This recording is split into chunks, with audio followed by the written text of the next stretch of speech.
Well, hey everybody, welcome to the Midweek Rewind. I'm Matt. Brent is finally back from his world travels. Finally. Finally. So welcome to those of you tuning in. So Brent, you and I haven't done this in, I think it's, I don't know, 4 or 5 weeks. We did a couple without you, but you were in Burundi. Yeah. You want to give a quick, how was your trip? Burundi was great. I love the adventure. That's kind of an adrenaline rush, new stuff. But yeah, it was great. Top of the list, Travis, he's from our church and a missionary there. And it was just great seeing him.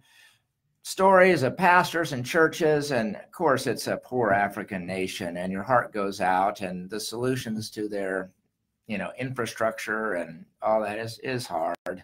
But I was really encouraged by the stories, the churches. I preached. I did a marriage seminar. We met with pastors. We spent a lot of time at a school up at 6,500 elevation. Beautiful, beautiful. But it was great. It was great. It was good to be back, though. I'm sure it's great to see Travis and hear stories of what his life is like over there now. So we are doing in 2 weeks, I think, there's a report back on Sunday morning. So keep an eye out on the email and bulletin if you're interested in hearing more stories about Burundi. We'll be getting those to you shortly. But so today we wanted to talk about this past week and the weeks that are coming up. So you've been gone for a couple of weeks, had some meetings for Multiply, and then you come back and you deliver what was just, I'm sure, a very easy, no pressure, no big deal sermon as you started this New Day series. So if someone happened to not be there, what did we talk about this past Sunday, Brent? Well, it was a big sermon. I'm still nervous every week when I preach, and that's okay. But it was a really, I was excited about it, but a really big start of a series, because we talked about a new day. Our church is a great church. I love First MB, a long list of great things, but we're just stuck. And it's not just our attendance. I think we're stuck in our convenience and our comfort and our coasting, and we kind of just let it go and we forget, the mission out there. And so the whole series is about a new day where I have been stirred in my heart and our staff and our leadership board that God really wants to ratchet up the impact we have on our own community and on our neighbors. But that's going to call for some big changes. And so I dropped 2 big things, one that the church was aware of, and that's a building program. We have to reach our kids. And so a building program around the centerpiece of kids, but the biggest one, and it's an emotional one, it's controversial, a lot of stories of how it's busted up churches, but that's a name change.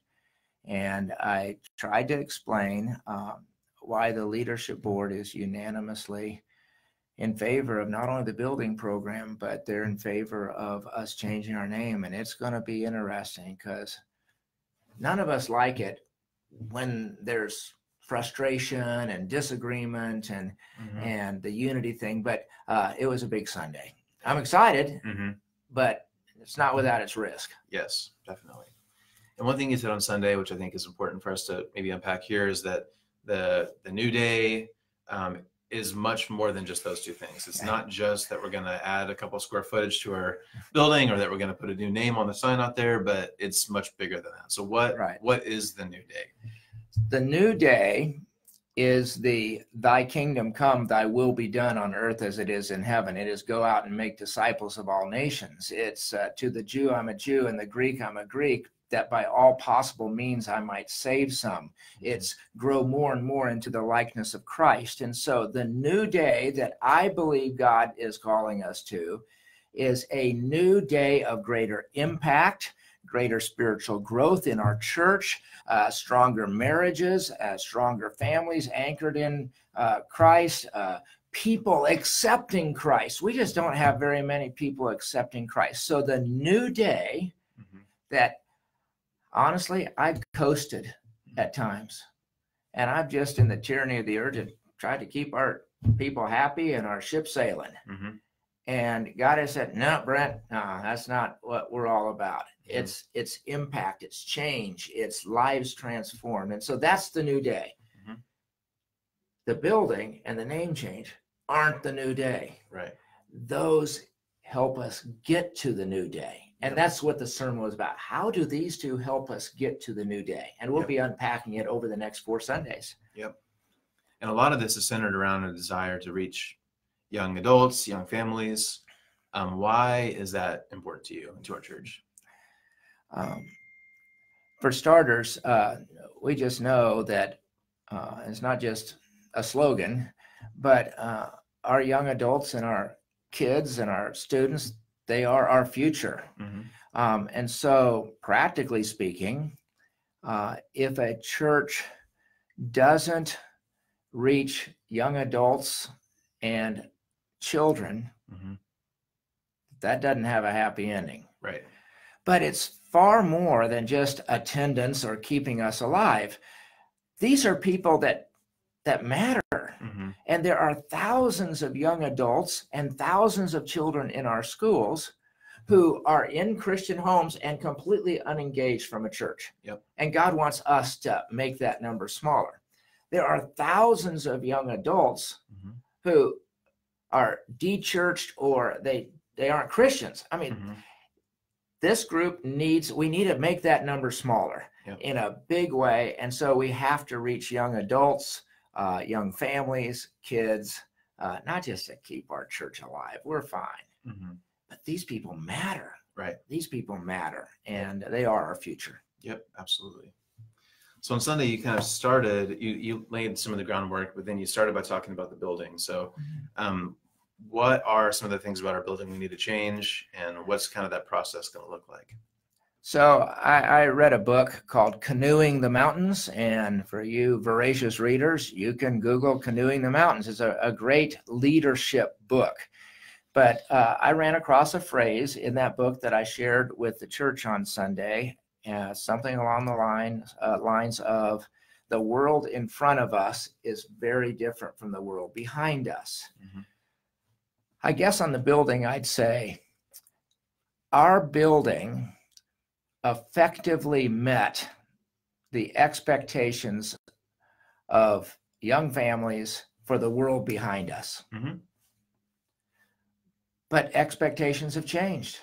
And the world in front of us has an expectation of facility, of accessibility, of security, of a little contemporary, and it's not just a building, it's the program. But we can do the program. We need the building also. And so our building simply does not effectively meet the expectations of the world in front of us. And part of this is just coming to grips with the fact that our building has served its purpose well. It's brought us to where we're at, but it cannot get us to where we need to go. And so the world in front of us, and that's why we get out of bed. And it's not just the families out there, it's the Christian families that are coming. Their expectations are higher than what we have. And so across the board, the building is great for the past, but it doesn't effectively meet. And our home structures have changed, and our expectations have changed in all kinds of ways. And I think there's kind of, if we're trying to like really narrow it down, there's kind of 3 things that we're trying to solve. So there's one, we're just flat out of space. Like if we wanted to add a new Sunday school class, there's nowhere to do that right now. So that's part of it, is we're just out of space. Right. Some of it is it's just the accessibility for guests who come in the main doors. It's a long, confusing walk to get all the way to the kids' wing. We're trying to make it easier for guests to find where their kids go. And then there's a lot on security too. Like and when the building was built in 87, 88, it wasn't an issue. Security wasn't as it wasn't even on people's radars, but now it is. So it's updating and contemporary and nicer and whatever, but there's kind of 3 problems that we're trying to solve. So anything else on the building? Well, and I might regret going where I'm about to go. Okay. But on the security thing, there's a part of me that says, hey, I grew up fine without seatbelts.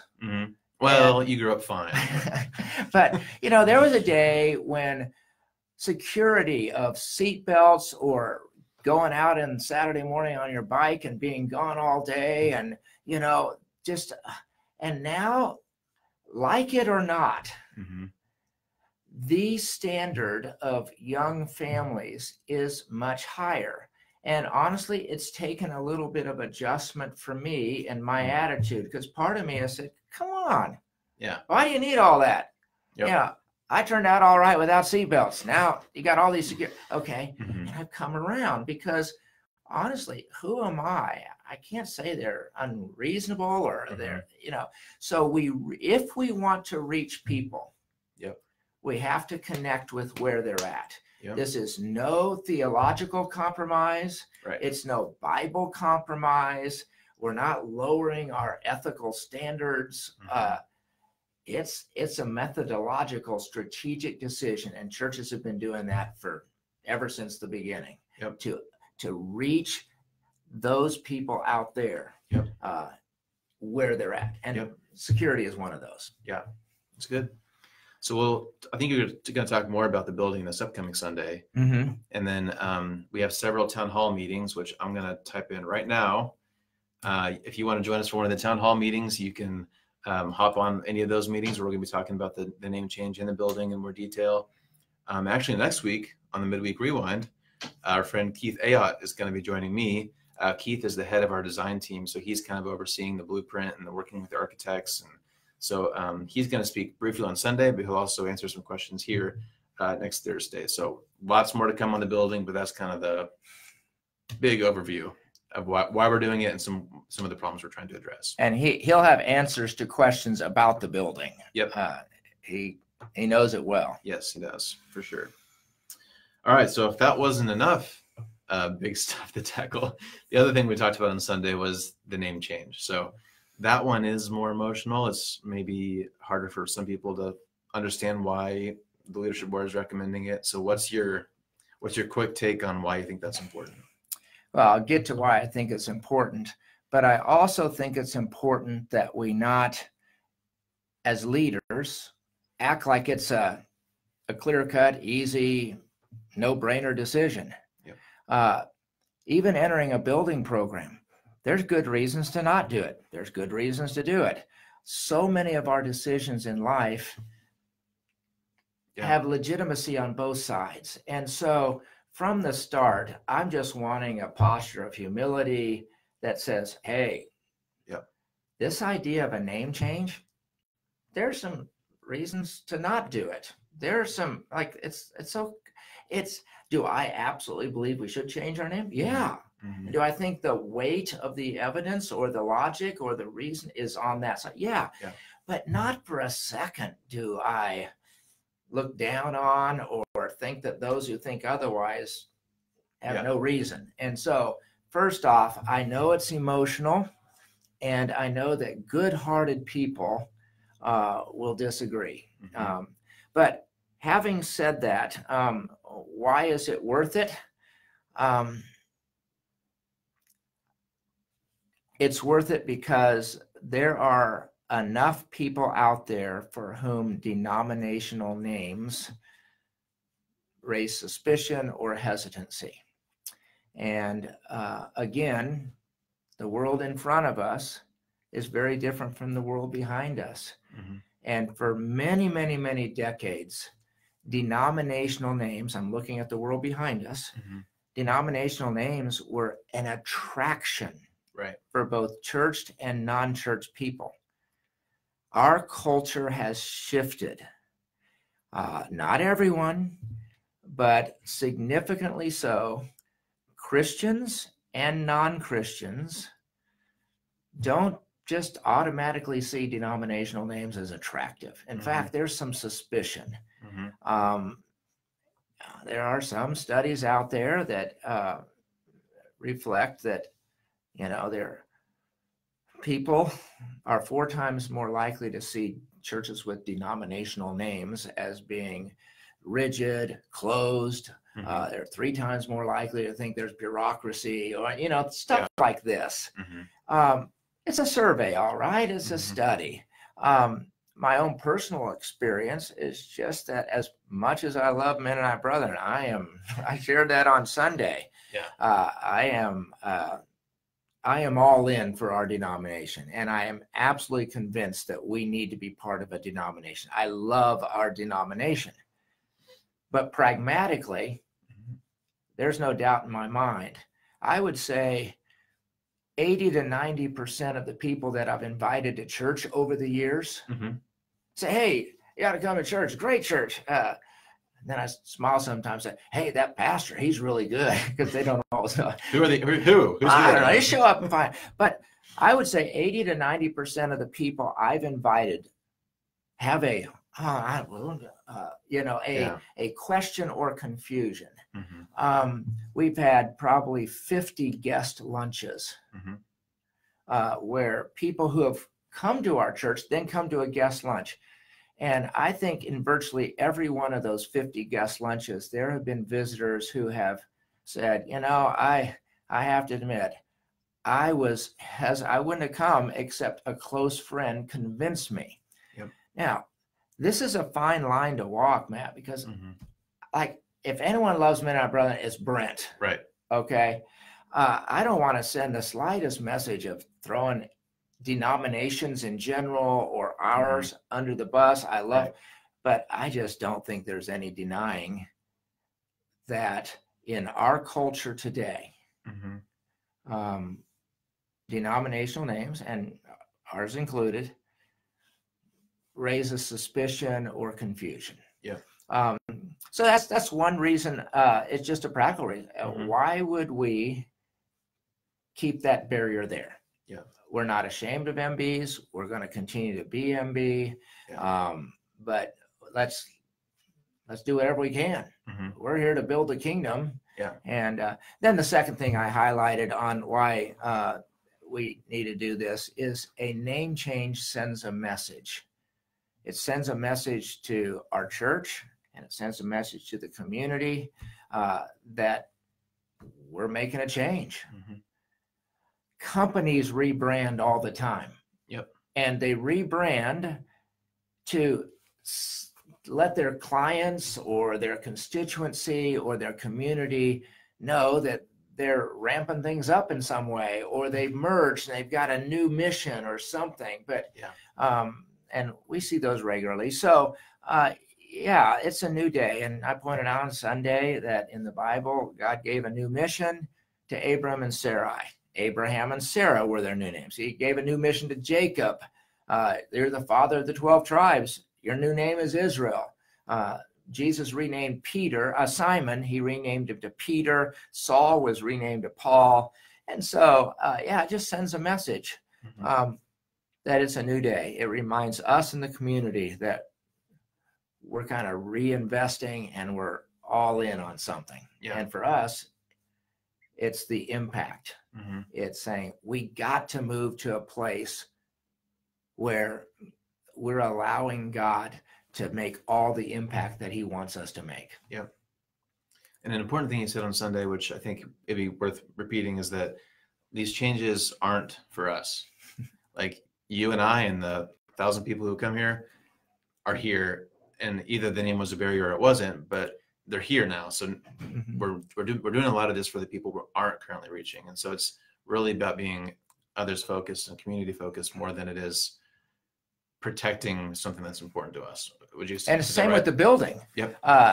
For those who grew up in our church and they've, it's a long walk, and they know that even though it doesn't feel like kids are a part of our church or they're welcome or they, the problems with, they're used to it and they're fine. Yeah. So we are okay with the building as it is.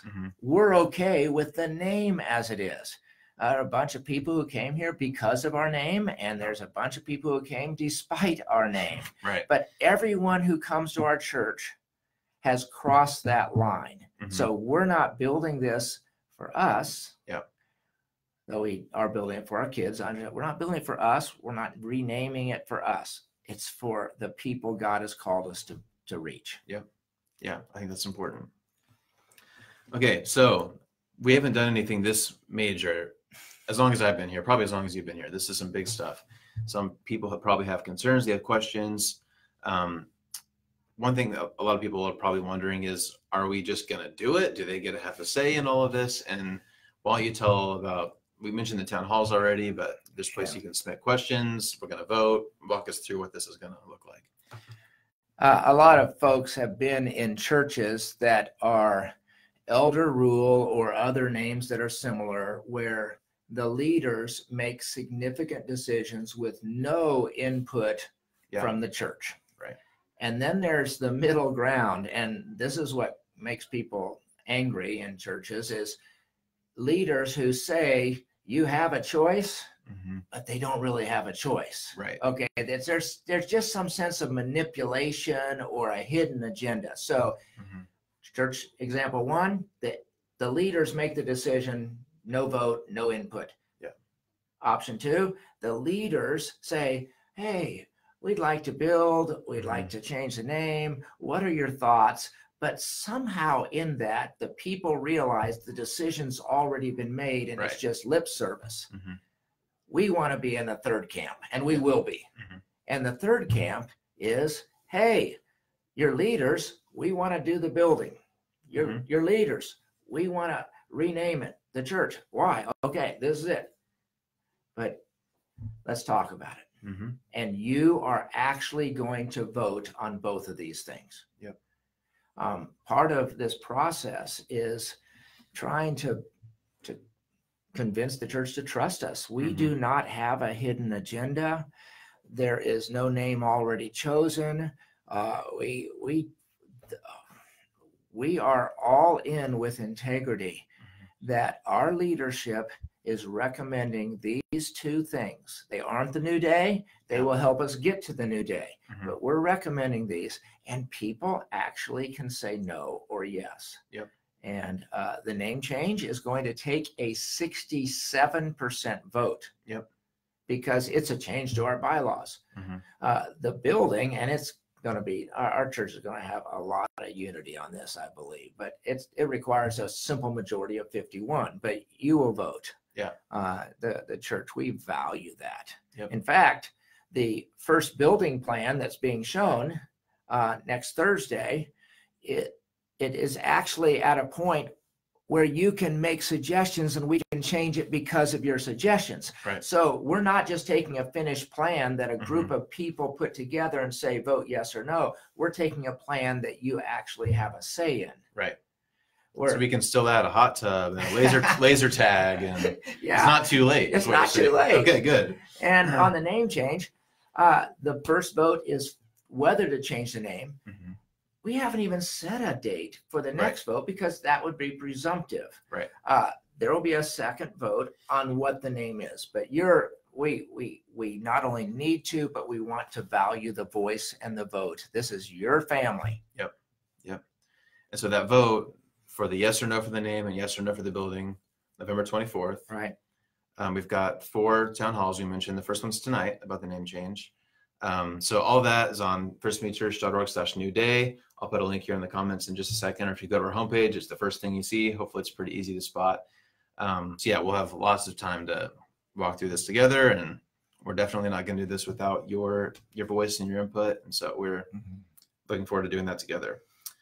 And kind of wrapping things up here. So on Sunday, you also talked about how you want to do this well, with integrity, with unity, not a divisive spirit. And some people watching maybe have been a part of or seen other churches or businesses who have done this and it didn't go very well. And so maybe they're remembering that as we're bringing up all these changes. So as we're kind of starting to wrap up here, how can we do this well, unified in a way that honors God as we do this together? With a lot of work. Maybe it'd be a lot easier if we just did it. Yeah, and then it wouldn't end well. No. But so maybe an analogy is marriage. So if you're married or have been married in any friendship or any long-term relationship, you know that there's conflict and disagreement. Building, 2 sides of it. Name change, 2 sides of it. How to raise your kids, 2 sides of it. How to spend the money, 2 sides of it. All I know is that relationships and decisions go better when the relationship is valued above the decision. Mm. So when a husband and wife is on opposite sides on whether to buy that car, Mm-hmm. if they can speak and treat each other, if they can say it, hey, we're going to stay together through this no matter what. Mm-hmm. We're going to treat each other with respect, and we're going to get through this decision. And one of us might be a little less pleased than the other, but we're going to get through it, and we're going to stay together. Mm-hmm. Okay? I want us to value unity, the relationship, the love and the respect and the listening ear, be quick to listen, slow to speak. Mm-hmm. Okay? In our discussions with people about the building or the name change, to just let that be number one. Hey, we might not see eye to eye, Mm-hmm. but I want you to know I love you, and we're family, and we're together. Yeah. We're never going to be a family that agrees on everything. Mm-hmm. We have a system. It's called a vote. We're Mm-hmm. trying to do this in a way that we can move ahead and not be paralyzed by never making a decision. And so, yeah, we have a vote. And whether it's a vote on a budget every year, there's always going to be people who are disappointed that the Mhm. vote didn't go their way. Yeah. And whether the votes are yes or no on the building or not, there's going to be people who are disappointed. But God is going to be honored, and we will get through better if we keep those two at the right pecking order. Mm-hmm. Relationship, we're family, let's stick together. Let's model for the world what it's like to be in a marriage or a friendship where we're going to get through, and it's going to be okay. Mm-hmm. Okay. It's a perspective, and I'm praying for that. I want to model that. I want to be respectful and have a listening ear. When someone has a good point on the other side, I'll say you're right. Mm-hmm. Mm-hmm. I don't want to overpromise and act like this is an easy decision. Right. Let's just talk openly and honestly and respect the relationship above what position we all hold on this one. Yeah. Yep. All right. Well, according to my watch, you got 3 more minutes. Anything else I missed that you want to talk about? I'll give one thing from Burundi. Okay. Can we go back to Burundi? Sure. Why not? And so, unfortunately, we had several meetings with pastors in Burundi. It's a very poor country. The infrastructure is in shambles. It's just hard.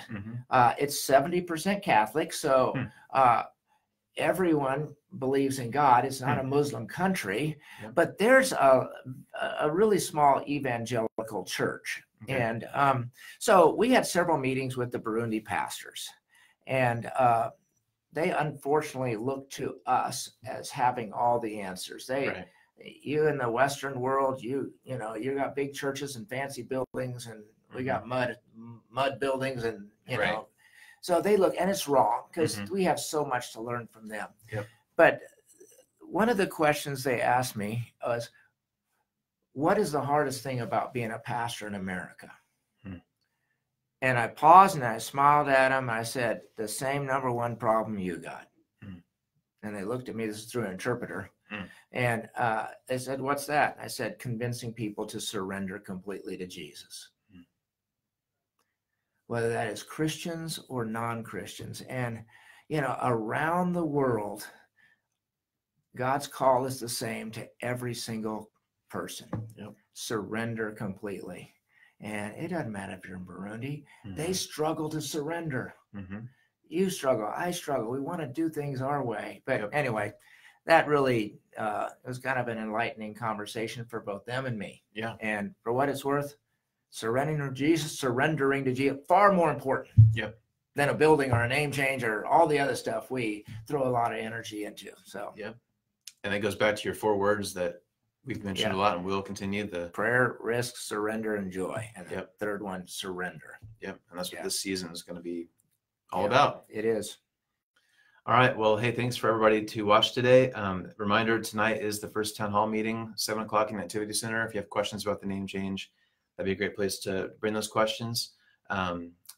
Join us again next week. Brent actually won't be here, but I'll be here with Keith, and we'll talk some more about the building, and he might have some more updates to share about that.